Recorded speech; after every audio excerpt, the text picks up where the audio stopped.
Welcome to Inverness. We're here with Unfiltered at the official starting point of the North Coast 500. It's a route that goes over to the west side of the country, up along the north coast and then back down the east side. Most of the distilleries are on the east coast, but we've decided to take the long way around with a few twists and turns along the way. Those twists and turns come thick and fast as we tackle the first major climb of the route, the Bealach mountain pass. It's the kind of hair-raising drive that could leave you needing a dram once you've made it safely down to the village of Applecross. There might not be any distillery here on the west side of the North Coast 500, but it might be worth a detour to this island behind me. That's Rassay, just off the coast of Skye, which is now home to a new distillery which is running spirit for the first time in the island's history. There's little else in the way of whisky as you drive the rest of the west coast, just stunning views around every corner. We carry on along the north coast to Wolfburn Distillery in Thurso and a very satisfied distillery manager. It was just a dream of mine I'd had for a number of years when I was working with the other distilleries, and when the opportunity came from Wolfburn, it was like a 5-minute conversation I had with my wife. I have to do this. And it's just like starting something and being able to make my own whisky was just like a dream come true.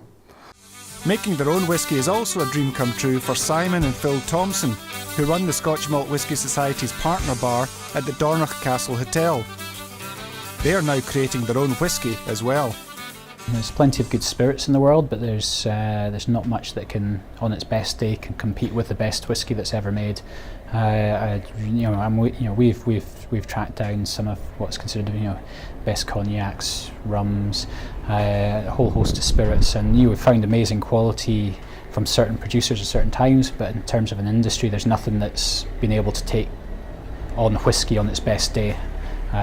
So we think we've got an understanding of that, so we're working roughly on that premise. So approaching it with a bit of our own philosophy, but also using lots of old technical books and so on, and references and stuff. So I kind of rely on Simon to do a lot of the referencing for me, and then I just kind of make him spurt it out at something which is concise and I can understand, and everybody else can understand. So well, sometimes it works, sometimes it doesn't, but yeah, it's fun. We've made it work thus far, so I'm getting there. The team at Glenwyvis, on a hill overlooking Dingwall, are also getting there. The community-owned distillery is preparing to open by the end of the year, bringing whisky making back to the town. Dingwall has a strong whisky heritage, but there's been a gap of 90 years, which we are looking to bring whisky distilling back into Dingwall and hopefully help with the rejuvenation of Dingwall.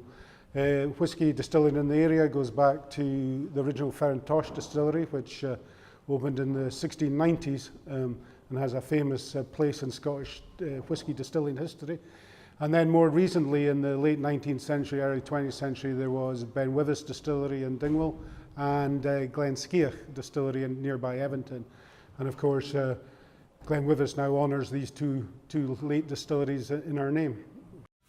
Seeing the still room taking shape is another highlight of an epic trip, and with more distilleries planned in the near future, there's never been a better time to travel this whisky road.